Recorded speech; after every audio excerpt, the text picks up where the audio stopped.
Hello, hello, hello. Oh, my friends, what a day, what a weekend, what a year, right? We are officially done. And I admit it when I screwed up. I totally screwed up Friday night. Typically, because it was Father's Day weekend, my sons were with me for the whole weekend. Typically, I don't have them for the whole weekend. So on Friday night, we were like la di da, da da da. We were doing some board gaming. We were hanging out, this and that, blah, blah, blah. What movie we watch?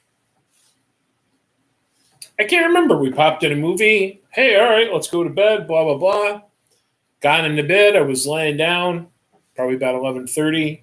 And then I went, oh, bleep. I forgot to read. Sunday, Tuesday, Friday. It's in there now. So my apologies. We're going to do a lot of reading tonight. As a matter of fact, I looked at the news. I didn't prepare my news rundown for today because I just wanted to read.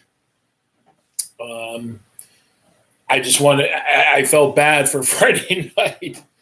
So, excuse me. Let's do a bunch of reading and let's get back into our book. I will say, I guess just to start off, I personally think the big news right now, two things. I'll just throw them out there. So apparently the first Trump rally took place since the lockdown. And apparently what happened is that a bunch of people your age banded together. And apparently, was it 6,000 teenagers bought tickets to the rally, then didn't show. So basically, they locked people out of the rally, and then they didn't show up. So, is that sending a message? Absolutely. Senior year, we talk about freedom of speech. We talk about expressing yourselves in different ways and how our country helps people do that, how it hinders people from doing it. Maybe not hinders people, but we do restrict freedom of speech in our country. And then again, the other news, which we've been talking about down south, coronavirus, up here, has mellowed out, right? It's really mellowed out. But, coronavirus down south is just taken off. And again, states like I think South Carolina, Florida, and Texas, I think there was another state, are seeing over 2,000 new cases a day. So, and then I guess that was the other big thing. 6 of Donald Trump's campaign staff have now tested positive for coronavirus. So, it's far from being gone in the country. Is it chilled out up here? I think so. But across the country, things are still a little lackadaisical. All right, let's pick up chapter 15. Hello.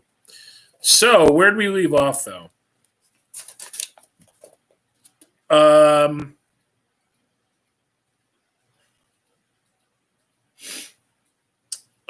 Let's see. What was happening?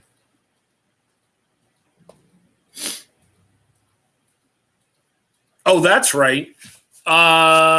6 and John are out for their little walkie walk, and Sam is back at the house. And as they're walking up to the house, kablooey, a big explosion.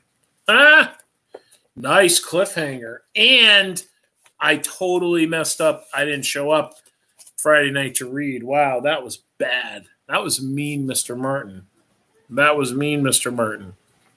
All right, here we go. Chapter 15. Each night lately, I lie awake for hours, my eyes open, ears attuned to the sounds of silence around me.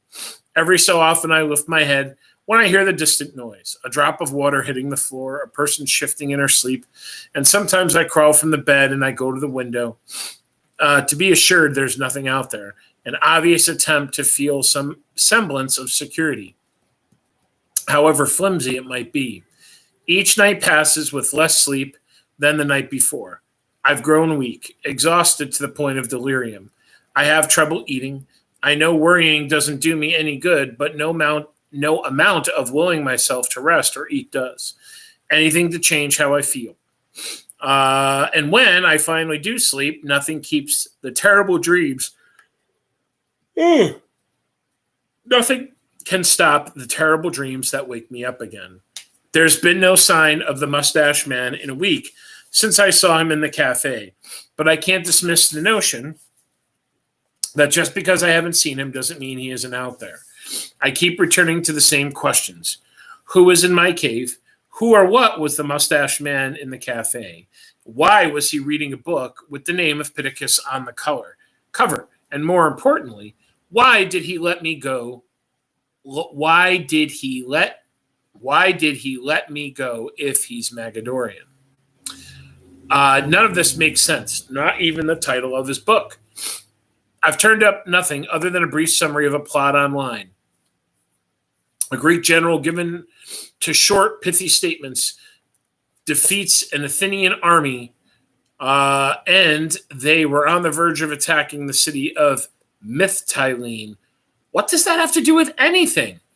The questions of the cave and book aside, I've come to two conclusions. The first is that nothing was done to me because of my number. For the time being, it's keeping me safe, but for how long? The second is that the crowd of people in the cafe kept the Magadorian from making a move. But from what I know of them, the Magadorians wouldn't let a few witnesses deter them. I stopped rushing to and from school ahead of the others and have instead attached myself to their large group to keep Ella safe. I've stopped walking with her in public. I know it hurts her feelings, but it's for the best. She doesn't deserve to be mixed up with all of my problems. I don't know why all of a sudden I started sniffling. But there's one thing that has given me a shade of hope in all this. A noticeable change that occurred in Adelina. Worry creases her forehead. There's a nervous twitch to her eye when she thinks nobody's watching. And they dart from one section of the room to the other, like a scared, threatened animal. The same way they used to years ago when she still believed. And while we haven't spoken since I fell into her arms after rushing from the cafe, excuse me, it's in these changes in her that have me thinking I might have my CPAM back. Darkness, silence, 15 sleeping bodies. I lift my head and I glance across the room. Instead of seeing a small lump on Ella's bed, the covers are thrown aside and her bed is empty. It's the third night now I've noticed her missing, and yet I never hear her leave.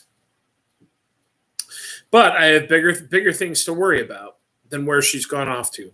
I drop my head on the pillow and I glance out the window. A full moon, bright and yellow, hangs outside.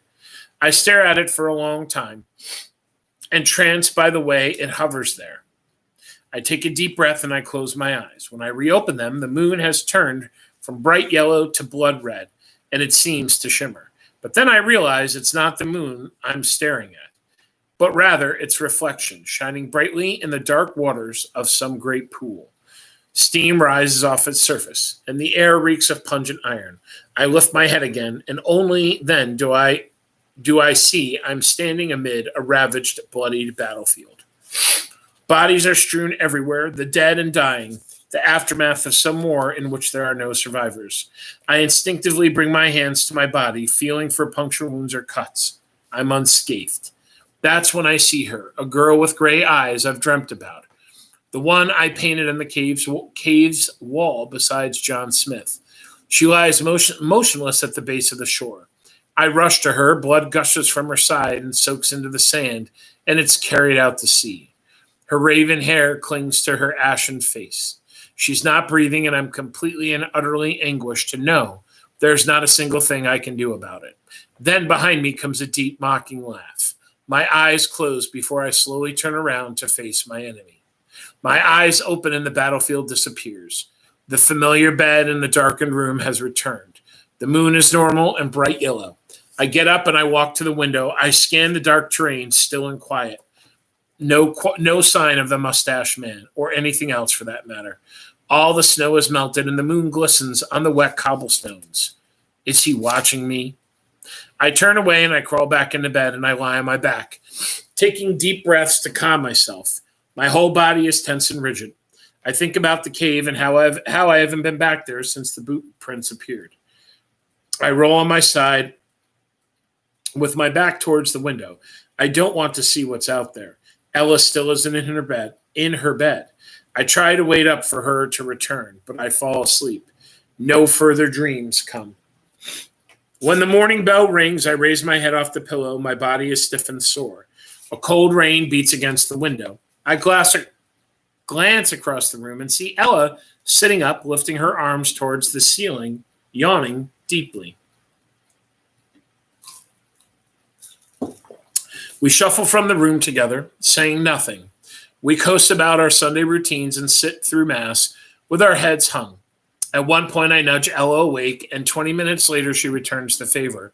I survive the El Festin lunch line,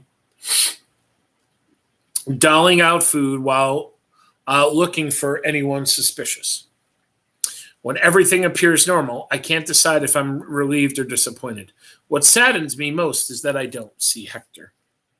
Towards the end of the cleanup, La Gorda and Gabby begin horsing around, spraying each other with the hose attached to the kitchen sink as I dry dishes. I ignore them, even when I get splashed in the face.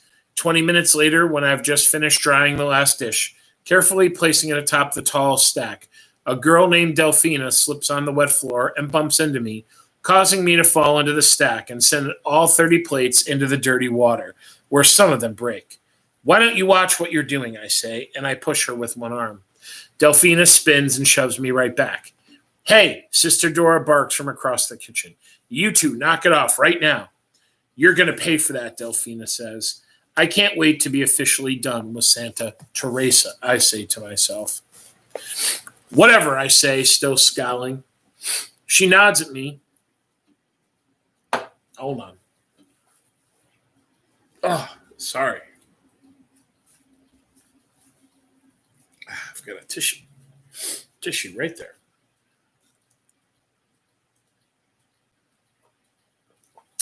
She nods at me, a malicious look upon her face. Watch your back. If I have to come over there, Lord help me, you're going to regret it, Sister Dora says. Instead of using telekinesis to toss Delphina through the roof, or Sister Dora, or Gabby, or La Gorda for that matter, I turn back to the dishes. When I finally free, I walk outside. It's still raining, and I stand under the eaves, and I look towards the cave. The mud will be thick on the mountainside, which means I'd get filthy. I use this as an excuse for why I don't go.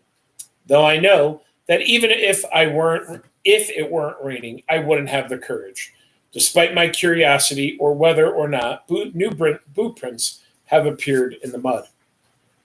I walk back inside, and Ella's Sunday duties require her to clean the nave after everyone leaves, wiping down pews. But when I go there, everything has already been cleaned. Have you seen Ella? I ask a 10-year-old girl named Valentina. She shakes her head. I walk back to our bedroom, and there's no sign of Ella there. I sit on her bed. The bounce on the mattress causes a silver object to peek from beneath her pillow. It's a tiny flashlight. I flip it on, and the light shines brightly. I turn it off, and I put it back where I found it, so that the sisters won't see it. And I walk the halls, peeking in rooms as I go along. Because of the rain, most of the girls have stayed in, milling about in their small groups, laughing and talking and playing games. On the second floor, where the hallway splits and leads into the church's two separate wings, I go left, down a dark, dusty corridor. Empty rooms and ancient statues cut into the rock wall and the arched ceiling.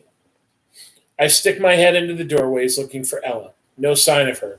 The hallway narrows, and the dusty odor segues to a damp, earthy smell. At the corridor's end stands a padlocked oak door. I jimmied open a week and a half ago looking for the chest. Beyond the door is a stone stairway that circles around the narrow tower leading up to the North Belfry, which holds one of Santa Teresa's 2 bells. The chest wasn't there either. I surf the internet for a while, but find nothing new about John Smith. Then I go to the sleeping quarters, lie in bed, and feign sleep. Thankfully, La Gorda, Gabby, and Delphina don't come into the room, and I don't see Ella either. I crawl from bed, and I walk down the hall. I enter the nave and find Ella in the back pew. I sit beside her, and she smiles at me, looking tired. This morning, I had put her hair into a ponytail, but now it's come loose. I pull the band free, and Ella turns her head so I can redo it. Where have you been all day? I ask. I was looking for you. I was exploring, she says proudly. I instantly feel terrible all over again for ignoring her on our walks to school. We leave and we go to the room. We say goodnight to one another, slipping beneath the covers, waiting for the lights to be shut off. I feel hopeless and sad, wanting to simply crawl into the ball and cry. And that's what I do. I wake in the middle of the night and I can't tell what time it is, though I assume that I've slept at least a few hours. I roll over and I close my eyes again, but something feels off. There's some change in the room I can't quite explain, and it amplifies the same anxiety I felt all week. I open my eyes again, and the second they adjust to the dark, I realize a face is staring at me. I gasp and I bolt straight backwards, crashing into the wall beside me. I'm trapped, I think, trapped in a far back corner. How stupid of me to want this bed. My hand tightens, and just as I'm about to scream and kick at the face, I recognize the brown eyes. It's Ella. I instantly relax. I wonder how long she's been standing there. Very slowly, she brings her tiny index finger to her lips. Then her eyes widen, and she smiles as she leans forward. She cups her hand around my ear. I found the chest, she whispers. I pull away, and I look earnestly into her radiant, upturned face, and know immediately she's telling the truth. My eyes open wide, and I can't contain my excitement. I pull her to me, and I give her the tightest hug. Oh, Ella, you have no idea how proud I am of you. I told you that I'd find it. I told you, because we're a team, and we can help each other.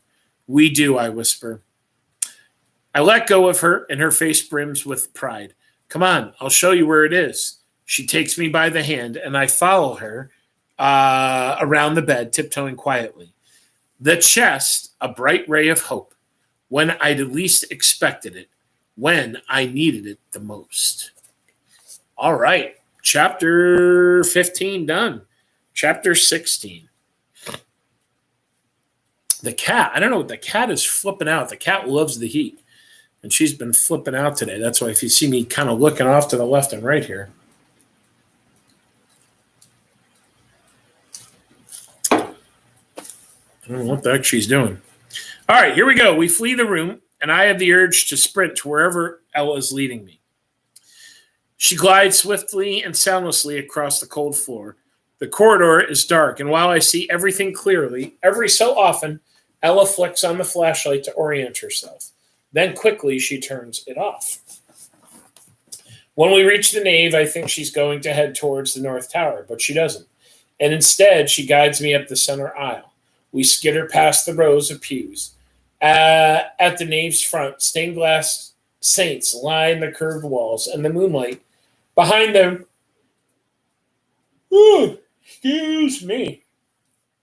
brings a celestial radiance that gives each a more biblical appearance than they've ever had before. Water drips in a constant patter somewhere.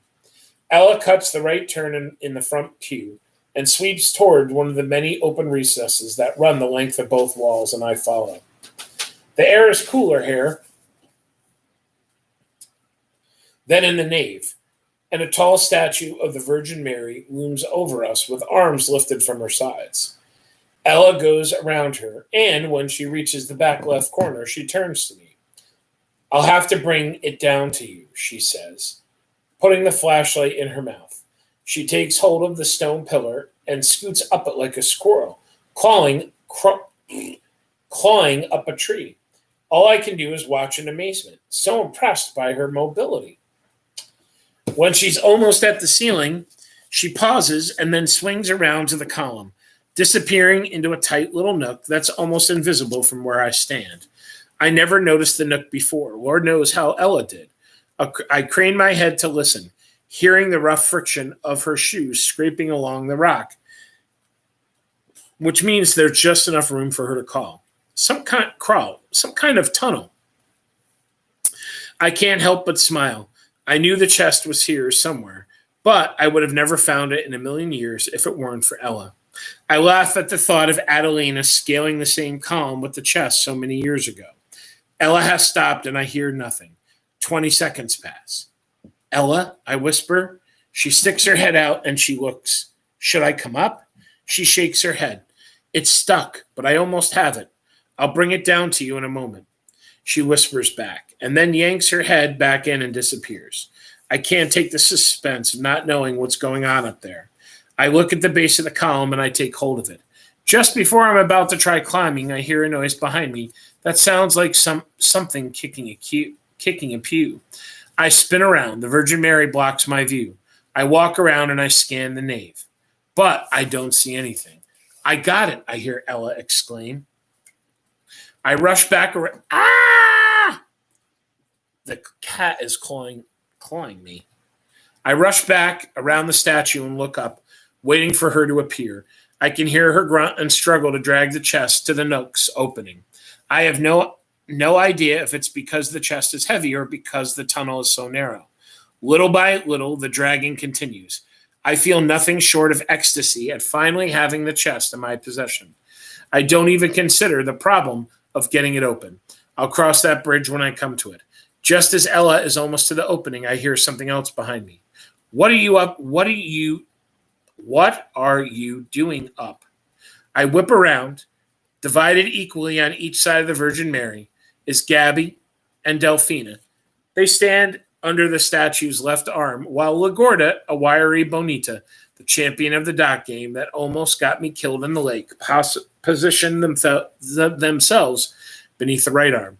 I glance over my shoulder and I see two small eyes peering down at us from the nook's opening. What do you want? I ask. I want to see what the little tattletale was up to, that's all, you know. It's funny because I saw you sneak out of the room, and I thought that I would get up and finally see what it is that you're always looking at the computer, but you weren't there. Gabby paints a sarcastic, confused look on her face. You were in here, which is really weird. Really weird? It's really weird, LaGorda says. To my relief, I don't hear Ella dragging the chest anymore. Why do you even care, I say. Seriously, all I ever do is keep to myself and I keep my mouth shut. I don't care about you, Marina, Gabby says, stepping forward. She flips her long hair. In fact, I care so much that I worry about you. Hanging out with that loser drunk Hector all the time. Do you get drunk with him? She pauses. Do you drink from his bottle?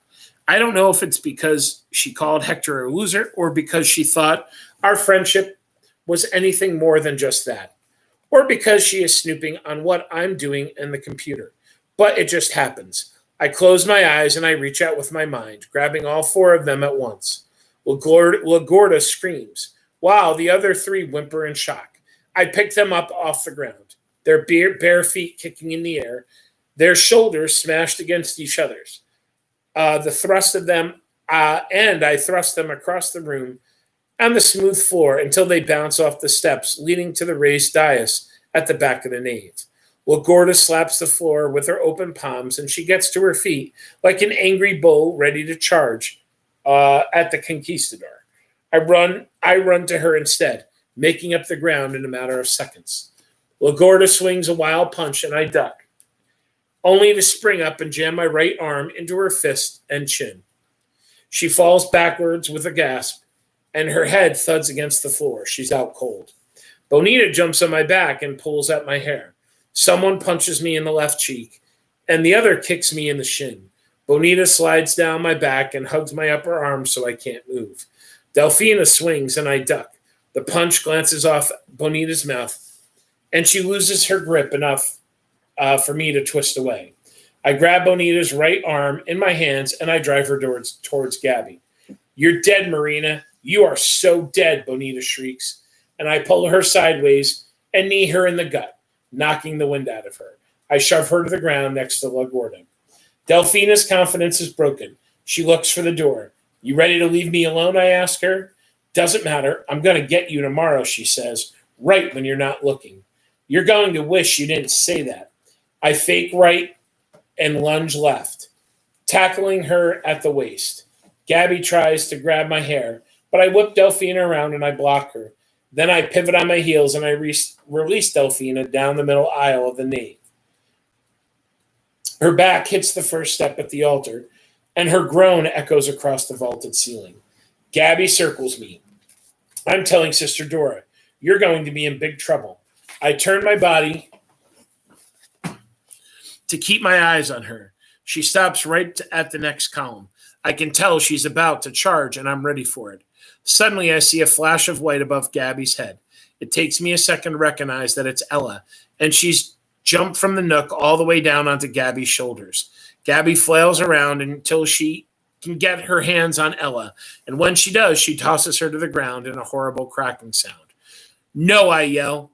Then I punch Gabby in the sternum as hard as I can. Her feet leaves the ground, and she hits the wall, knocking dust and stone from the wall's mortar.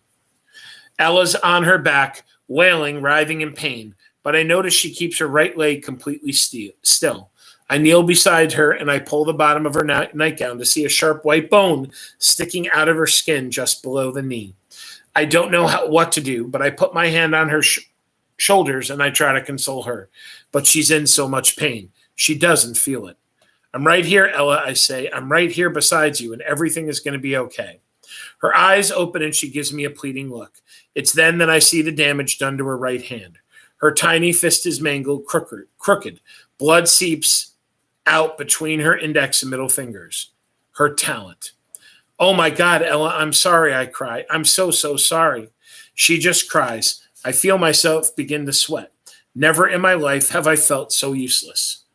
"Try not to move," I say, knowing it's a futile plea. The nearest hospital is a half-hour drive. She'll pass out from the pain by then. She starts to rock in a rhythm from side to side. I hover my shaking hands over the shard of bone sticking out of her leg, not knowing if I should apply pressure or try to push it back under the skin. I decide on applying pressure. The second my fingers touch her skin, Ella shudders with a sharp intake of breath. The icy tingle inches up my spine, a feeling much like that of the times I've brought life back to the flowers in the computer room, and the feeling spreads throughout the rest of me. Is it possible that my ability to heal plants applies to people as well? Ella stops crying and starts breathing rapidly, her tiny chest rising and falling. I can feel the iciness concentrate in my palms, and I circulate outward from my fingertips. I think I can fix you." Her chest continues to rise and fall in an abnormal speed, but her face takes on the look of peacefulness, of detachment. I'm afraid to, but I place my hands over the piece of bone that sticks out from her leg. I feel its pebbly broken end, and it soon begins to retreat back under the skin. The puncture wound turns from red to white and back to the color of her skin, and I can see the jagged contours of the bone move and shift within her leg, setting itself back into place. I'm amazed at what I've just done. This could be my most important legacy yet.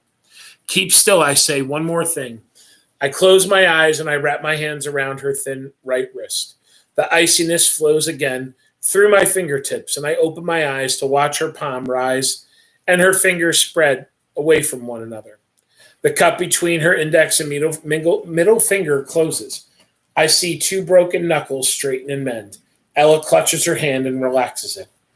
I've done what Lorien has intended me to do, and that's to undo damage that's been inflicted on those who don't deserve it. Ella turns her head to the right, and she looks at my hands wrapped around her wrist. You're fine, I say. You're better than fine. She raises her head off the ground and props herself up onto her elbows. I pull her to my arms. We're a team, I whisper. We take care of each other.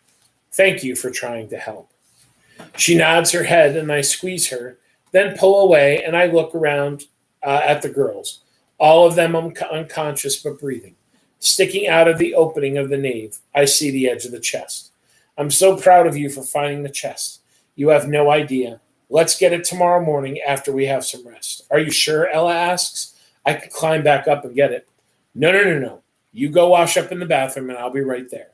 When she's finally out of my sight, I raise my eyes to the chest. Concentrating, I floated silently down to my feet.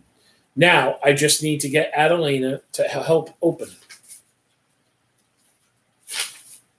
Oh, am I in your way, Stella?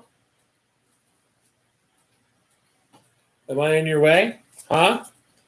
Chapter 17.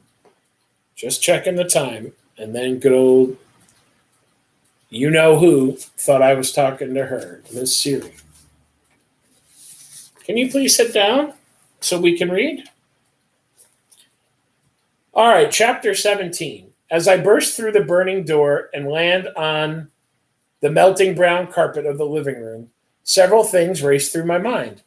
Sam, Henry's letter, the chest, Henry's ashes.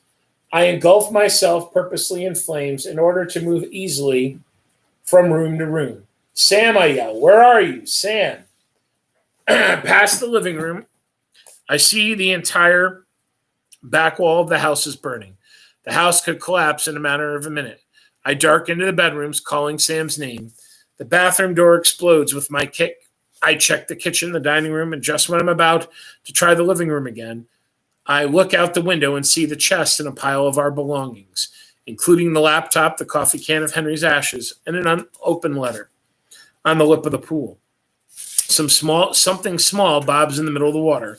It's Sam's head. He sees me and he waves his arm. I crash through the window and I knock over the grill. I dive into the pool, the flames surrounding me, hissing into a gray and black smoke. You okay? I think so, he says. We pull ourselves out of the water and stand over everything Sam was able to save. What happened? Dude, they're here. They're totally here. The Magadorians. The moment he says the words, I feel sick to my stomach. My jaw quivers. Then Sam says, I saw them in the front window and then boom. The house was on fire. I grabbed what I could. There's movement on the roof. Between fissures of rising flames, I see a huge Magadorian scout in a black trench coat, hat, and sunglasses marching down the decline. His feet sinking into the soft tiles with every step. He carries a long gleaming sword. I kneel and I grab a hold of the chest's lock, and it yields under my glowing grip. Brushing aside the crystals at the bottom of the chest, I pick up the dagger with the diamond blade. Flames dancing from the house reflects its sharp edge. To my surprise, the handle extends and wraps itself around my entire right hand. Get back, I say to Sam. The scout reaches the metal eave of the collapsing roof. Then he drops onto the patio below, his feet cracking the concrete when he lands. He slices the sword in the air in front of him, and it leaves a glowing trail. I'm able to control my breath, and I go over the last week of training in my mind. The moment my feet push me forward, the scout roars and rushes at me with his trench coat billowing behind him. I see myself in his sunglasses the second before his sword swings across my body. I lean back far enough for him to miss me, but when I right myself, I enter the glowing trail the sword left behind. Pain attaches itself to my neck and it travels to my waist. I'm knocked backwards into the pool. My head surfaces. I see Sam squaring off with the scout. His bare hands are up and out. He bobs his shoulders left and right. The scout laughs and drops his sword to the concrete, and then mimics Sam's fighting stance. Before I can heave myself out of the pool to help. Sam drops his weight onto his left foot and he circles his right behind him. He's sopping right shoe comes back around and connects with the scout's face with a force that staggers him back several feet. The dazed scout picks up his gleaming sword, and I'm about out of the pool before he can reach Sam. I lift my dagger and I block the plummeting sword. The blades meet, and there's a ball of light so bright I can't see for an instant. When the lights fade, the scout's sword breaks into the exact spot my dagger collided with it. Not wasting a moment of surprise, I plunge the blade of my dagger into its chest, and I rip it downward. He turns to ash, and it covers my feet. The house finally collapses. Beams of wood crack in different directions. Windows pop and explode from the walls, the roof flattening over it like a book within a broken spine. A storm cloud appears overhead and a lightning bolt slices through the sky, landing just on the other side of the house. We have to get 6, Sam shouts. He's right. The proximity of the lightning can only mean she's in the middle of a battle or finishing one. With my free hand, I heft the chest up and over the backyard's brick wall. After making sure the coast is clear, Sam tosses the rest to me. Then I pull him to the wall cement top. We jump and we roll onto the moist grass beyond the wall, securing everything behind a thick bush. We run around to the front yard. In the middle of the driveway, we see just feet from our SUV. 6 has a scout in a headlock, the muscles in her arms pulsing in the squeeze. 2 more scouts are approaching. One aims a long cylindrical tube right at me, and a green light blasts me backwards. I can't breathe. I can't see. I roll into the high grass, and I feel the heat from the house. When I'm able to open my eyes, I see the scout with a tube standing above me. I slowly regain some feeling in my arms and my legs. My breathing returns to normal, and I handle the handle of the dagger still encases my right hand. The scout adjusts the knob of the tube, perhaps from going from stun to kill. Then he steps onto my right wrist. I try swinging my legs up and over me, but they don't react the way I want them to. Still sluggish from the paralyzing blast I just endured. The barrel of the tube is stepped between my eyes, and I think about the gun 6 turned on the drunk man just an hour ago. This is it, I think. The Magadorian's mission is a success. Number 4, check. On to number 5. I watch hundreds of lights in the tube spark to life, swirling until they become one. Just as he puts his finger on the trigger, Bernie Kosar clamps down on his thigh. The scout wobbles above me for a second before his head is separated from his body with a bolt of lightning. It rolls to the grass next to me. Our noses touch before the head crumbles into a pile of ash. I do everything I can do to hold my breath. The body above me falls over and covers my jeans with ash. Get up already, 6 yells, suddenly in exact spot the scout had been. Sam appears above me, his face stern and dirty. We have to leave right now, John. The sound of sirens pierces the night. A mile away, maybe less, Bernie Kosar. The sound of sirens pierces the night. A mile away, maybe less. Bernie Kosar licks my left temple, and he whimpers. What about the third one? I whisper. 6 looks over at Sam and nods. I got a hold of his sword, and I used it against him. Best moment of my life, he says. I'm draped over 6's shoulder. She dumps me into the back seat of the SUV. Bernie Kosar settles himself on my shins, licks my lifeless right hand. Sam takes the keys and gets behind the wheel while 6 retrieves our stuff. As soon as we're on the highway and I no longer hear sirens, I'm able to relax and concentrate on my right hand. The dagger's handle transforms and retreats from my knuckles and wrist. I drop the dagger to the footwell.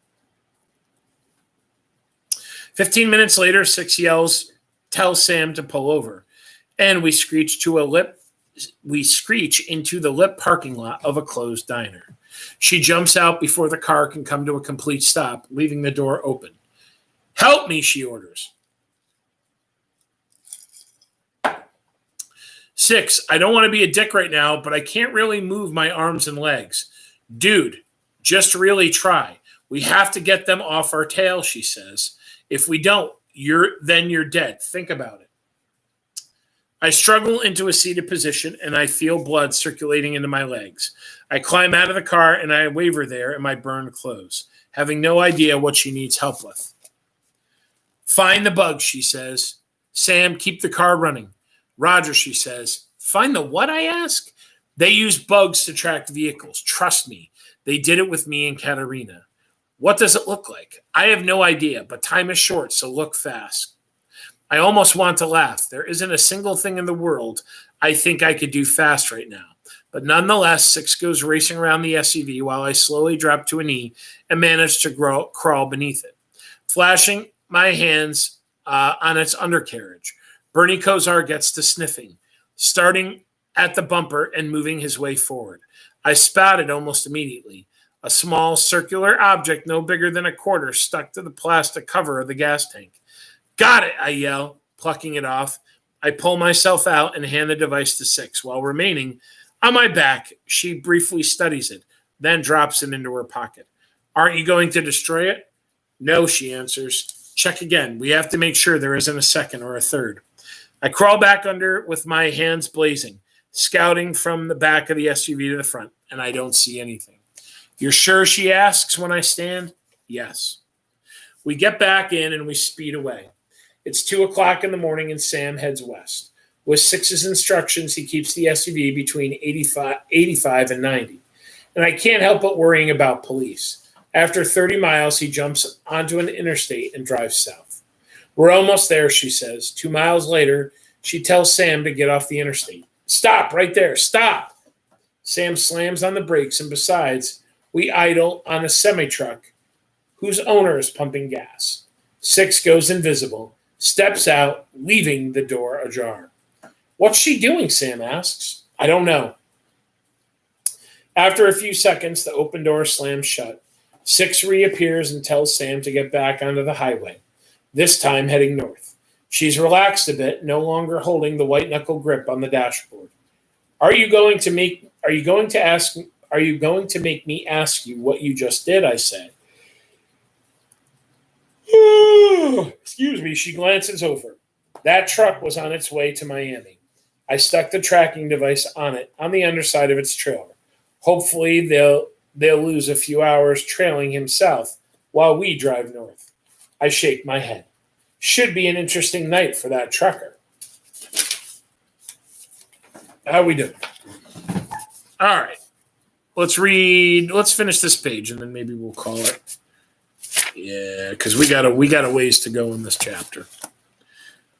Once we're past the Ocala exits, 6 tells Sam to get off and park behind a small strip mall a few minutes off the interstate. We'll sleep here tonight, 6 says. Actually, we'll take turns sleeping. Sam opens his door and turns his body sideways to dangle his feet out of the SUV. Guys, I probably should have mentioned this earlier, but, well, I got cut pretty bad back there, and it's really starting to hurt, and I think I'm about to pass out. What? I scramble out of the vehicle, and I stand in front of him. He pulls up the dirty right leg of his jeans to reveal a wound above his knee that's slightly smaller than a credit card, though probably an inch deep. Dried and fresh blood cover his knee and shin. Good Lord, Sam, when did that happen? Right before I got a hold of that Mogs sword. I kind of pulled it out of my leg. All right, come on, get out of the car, I say. Get on the ground. 6 shoves her head under Sam's armpit and helps him to the ground. I open the back and I retrieve the healing stone from the chest. Better hold on to something, man. This might sting. 6 offers her hand and he takes it. The second I press the stone to the wound, he writhes in agony and every muscle seems to tighten. It seems like he's going to pass out. The skin around the wound turns white, then black. Then to the bright red color of blood. And I immediately regret attempting to use this stone on a human. Did Henry ever say it would work on them? I'm trying to remember as Sam lets out a long-winded groan that empties him of air. The outer edge of the wound seals inward and then disappears altogether. Sam relaxes his grip on Six's hand, and he slowly regains his breath. After a minute, he's able to sit up. Man, do I ever want to be an alien, he finally says. You guys get to do way too many cool things. You had me worried for a minute there, buddy, I say. Wasn't sure if it would work on you since some of the other stuff from the chest doesn't. All right, my friends, we're going to call it. Yeah, we'll call it there for the night. We'll pick up tomorrow. Like I said, no news. I just want to do a lot of reading. We got about 50 minutes of reading in. I hope everybody's doing well and your summer is, actually feeling like summer. It's not for me. It's not really feeling like summer yet. I think that I guess I kind of get the feeling that tomorrow it's gonna. I kind of feeling like there's no alarm. There's nothing that I need to do. I just need to go to sleep tonight. So tomorrow I got to putter and do a couple things, but my son's getting his wisdom teeth out this week. So I do have to get some stuff done earlier in the week because I kind of have a feeling like probably Wednesday, Thursday, Friday, I'm going to be kind of sitting on my butt doing nothing and just hanging out with him, which is no problem. No problem at all. But I guess I didn't realize that when you get your wisdom teeth pulled, because I haven't had mine pulled, there's a chance that you could have some pretty serious bleeding. And, what you really, really, really, really, really need to do is you just need to chill and take it easy. And you need to just let things heal. The number one problem, I guess, with people that have their wisdom teeth out is that they're like, okay, everything's fine. Let me go do stuff. And then they go do stuff. And then their head's throbbing. So, and actually, that's not true. I did have the wisdom tooth pulled. Last year, I was having a pain up here. And I was like, what the heck? And I went to the dentist because that last tooth was hurting. And he said, well, your wisdom teeth can, later in life, start to move and impact your other teeth. And I was like, oh my God, I have to have my wisdom teeth pulled. But he was like, no, you just have to have this one pulled. And I thought I had to go through that whole rigmarole. But I guess when you're older, it's not that big of a deal. So he was like, I'll yank it out right now. And bing, bang, boom, he did. So I guess the wisdom teeth are just not essential, I guess, or whatever. But it hasn't bothered me. So, but I guess we took a look. I guess some people they can start to really dig into the teeth in front of them, and some people end up getting if they can come in and sat, they start cracking other teeth. What was the other thing they said it can do? It can start to crack, actually form cracks, I think, in the bone that your teeth set in it. All this stuff. And I was like, all right, well, go ahead, take them out. I just wonder, what the hell did people do before this? Did people, before we had dentists, did they rip their own wisdom teeth out? Right? Because the problem didn't start today. It must have been a problem for a long time. So what did people do? I don't know. Anyways, all right, guys. We're back to reading. We did a lot of reading tonight. We'll be back on Tuesday. And, I think I'm going to continue. I really should have done This Day in History. But I will continue with This Day in History, maybe a little light version of the news. And every night we'll do a little, maybe we'll do a little more reading than we had been doing, because I definitely want to get through this book this summer. And, we'll see. We'll see what the future brings us. We are on, I didn't check what page we're on. Yeah, so we are we are officially more than halfway through the book. Yep, we're more than halfway through the book. And yeah, and the next book, that's one of the things I like about the paperback versions, is that it actually comes with the first 2 chapters in the next book. So the next book is called The Rise of 9. So we're still working on the Power of 6. We're a little more than halfway through. So, all right, my friends. Well, listen, be good. Again, I apologize for Friday night. Stay cool in this crazy heat, right? It is just crazy out. I will see you guys in 2 nights. Be good. Stay out of trouble. And, keep running that marathon. We're out of the school marathon, but we're still in the COVID marathon. So we'll get there. Don't sprint. Just take your time. And I'll talk to you guys soon.